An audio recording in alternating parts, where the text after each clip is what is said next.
हरे कृष्ण। राधे राधे। प्रिय श्रोताओं, आज हम सुनेंगे पुरुषोत्तम मास की पद्मिनी एकादशी। तो प्रेम से बोलिए जय श्री हरि। सनातन धर्म में अधिक मास को भगवान विष्णु का प्रिय मास कहा गया है। यह मास पावन होता है जब स्वयं श्री हरि भक्तों के छोटे छोटे से पुण्य को भी अनंत गुना बढ़ाकर स्वीकार करते हैं, और जब इसी अधिक मास में एकादशी का दिव्य संगम होता है तब उसका महत्व और भी अधिक हो जाता है। कहा जाता है कि जो पुण्य वर्षों की कठिन तपस्या, यज्ञ और दान से प्राप्त नहीं होता है, वही फल श्रद्धा से की गई अधिक मास की एकादशी से मिल जाता है। इस दिन भक्तजन तन मन और वचन से भगवान विष्णु की भक्ति में लीन होकर उपवास, भजन, कथा और नाम स्मरण करते हैं।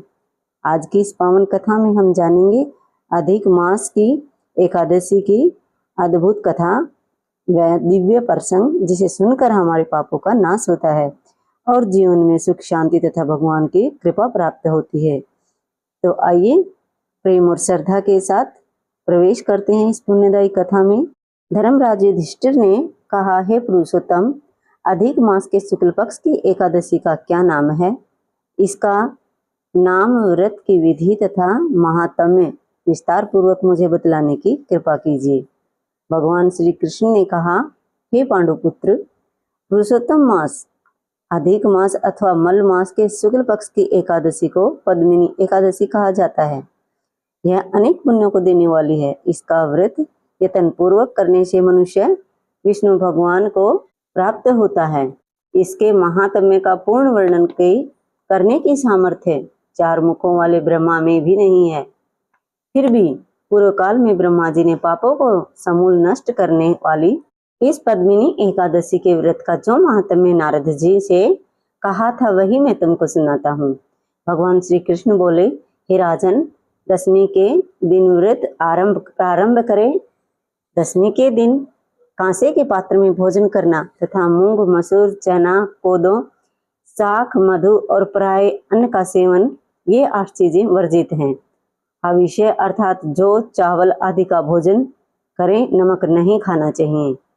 भूमि पर सोवे तथा ब्रह्मचर्य से रहें।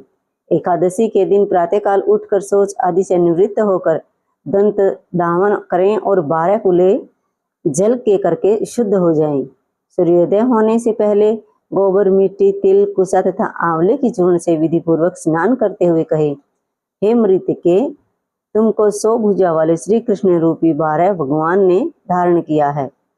ब्रह्मा जी ने तुमको दिया है और कश्यप मुनि से आमंत्रित की गई है। मेरे नेत्रों, बालों और सारे शरीर में लगकर मेरे अंगों को पवित्र करो। हे मृतिके, मैं तुमको नमस्कार करता हूँ। समस्त औषधियों से उत्पन्न और गो के उदर में स्थित पृथ्वी को पवित्र करने वाला गोबर मुझे शुद्ध करे। ब्रह्मा जी के थूक से उत्पन्न लोक को पवित्र करने वाले आंवले, तुमको नमस्कार है। तुम्हारे स्पर्श से मेरा शरीर पवित्र हो। हे शंख, चक्र, गदा धारण करने वाले विष्णु भगवान, आप मुझको अपने तीर्थ में स्नान की आज्ञा दीजिए। इस प्रकार वरुण ने अपने मंत्रों को पढ़ता हुआ गंगा आदि तीर्थों का स्मरण कर जलाशय में विधि पूर्वक स्नान करें और मुख, पीठ, हृदय तथा शरीर का खूब अच्छी तरह से मार्जन करें।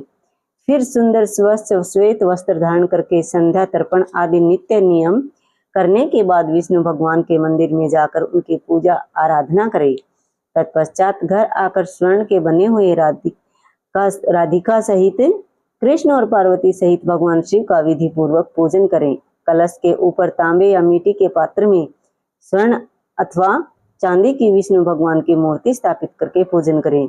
उस ऋतु में होने वाले कमल आदि पुष्प, धूप, दीप, नैवेद्य आदि विविध सामग्रियों से केशव और शिव का पूजन करें। प्रेम के वशीभूत होकर भगवान के सामने नृत्य और गायन तथा कीर्तन आदि करें।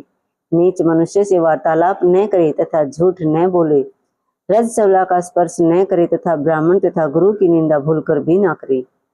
इस दिन धर्मशास्त्रों और पुराण आदि की कथा सुननी चाहिए। पद्मिनी एकादशी को जल भी नहीं पीना चाहिए। यदि न रहा जाए तो केवल थोड़ा सा जल पिए। यदि शक्ति न हो तो फलाहार कर ले। समस्त रात्रि भगवान का कीर्तन, पूजन तथा जागरण करना चाहिए। प्रथम प्रहर की पूजा में नारियल, दूसरे प्रहर में बेलपत्र, तीसरे में सीताफल और चौथे प्रहर में सुपारी तथा नारंगी अर्पण करनी चाहिए। प्रथम प्रहर का पूजन करने से अग्न्योष्टम यज्ञ का फल प्राप्त होता है, तो दूसरे प्रहर की पूजा से वाजपेयी यज्ञ का, तीसरे प्रहर की पूजा से आश्वमेघ यज्ञ का और चौथे प्रहर के पूजन की जागरण से राजस्व यज्ञ का फल मिलता है। इस व्रत से बढ़कर अन्य कोई यज्ञ, तप, दान या पुण्य नहीं है। जिसने इस एकादशी का व्रत किया उसने पृथ्वी के सारे तीर्थ और क्षेत्रों के दर्शन व स्नान कर लिए। इस प्रकार सूर्योदय तक जागे और सूर्य के उदय होने पर ही उत्तम नदी, सरोवर या तीर्थ स्थल में जाकर स्नान करे तथा विधि पूर्वक भगवान का पूजन करे और श्रेष्ठ ब्राह्मणों को भोजन करावे। घड़ा आदि का पूजन कर ब्राह्मणों को दान कर दे। जो मनुष्य उपयुक्त विधि अनुसार व्रत करते हैं उनका यह व्रत सफल हो जाता है तथा अंत में मुक्ति प्राप्त होती है। श्री कृष्ण भगवान ने आगे कहा, हे राजेंद्र, जिसने पद्मिनी एकादशी का व्रत कर लिया उसने मानो सभी व्रतों को कर लिया। अब तुम पद्मिनी एकादशी की कथा ध्यान पूर्वक सुनो। एक समय कार्तिवीर्य ने रावण को बंदीगृह में बंद कर रखा था। तब पुलस्त्य जी ने कार्तिवीर्य से विनय करके उसको छुड़वा दिया। इस घटना को सुनकर नारद जी ने पुलस्त्य जी से पूछा, हे मुनि, जिस महावीर रावण ने समस्त देवताओं सहित देवराज इंद्र को भी जीत लिया था, उसको कार्तिवीर्य ने किस प्रकार जीतकर बंदी बनाया? यह वृतांत मुझको विस्तार पूर्वक सुनाइए। तब पुलस्त्य जी ने कहा, हे नारद जी, पहले आप कार्तिवीर्य की उत्पत्ति का वृतांत सुनिए। त्रेता युग में राजा है के वंश का कृतवीर्य नाम का राजा महिष्मतिपुरी में राज्य करता था। उस राज की 1000 परम स्त्रियां थीं, परंतु उनमें से किसी के भी कोई पुत्र नहीं था। पुत्र प्राप्ति के लिए राजा ने अनेक प्रयत्न किए, परंतु भाग्यवश राजा के पुत्र नहीं हुए और यह सब यत्न निष्फल रहे। पुत्र के बिना राजा को सारा राज्य दुख में प्रतीत होता था। कुछ काल बाद राजा को यह ज्ञात हुआ कि तप से सभी अभीष्ट फल की सिद्धि हो सकती है। हो सकती है, यह सोचकर राजा कृतवीर्य तप करने हेतु वन में जाने की तैयारी करने लगा। राजा को वन में तप के लिए जाते हुए देखकर इच्छुक वंश में उत्पन्न राजा हरिश्चय चंद्र की पद्मिनी नाम वाली कन्या, जो कि राजा की परम प्रिय रानी थी, साथ जाने को तैयार हो गई और दोनों ही अपने सुंदर आभूषणों को त्याग कर वलकल वस्त्र धारण कर गंधमादन पर्वत पर तप करने चले गए। राजा कृतवीर्य और रानी पद्मिनी ने उस पर्वत पर 10,000 वर्ष तक तप किया, परंतु फिर भी उन्हें पुत्र की प्राप्ति नहीं हुई।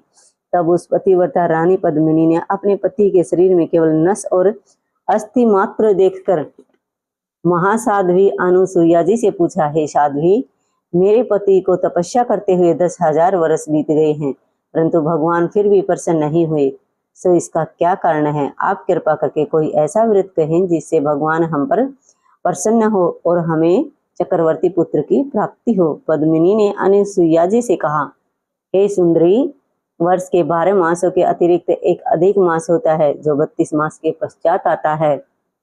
इस अधिक मास के शुक्ल पक्ष में द्वादशी युक्त पद्मिनी और कृष्ण पक्ष में परमा नाम की 2 एकादशी आती हैं।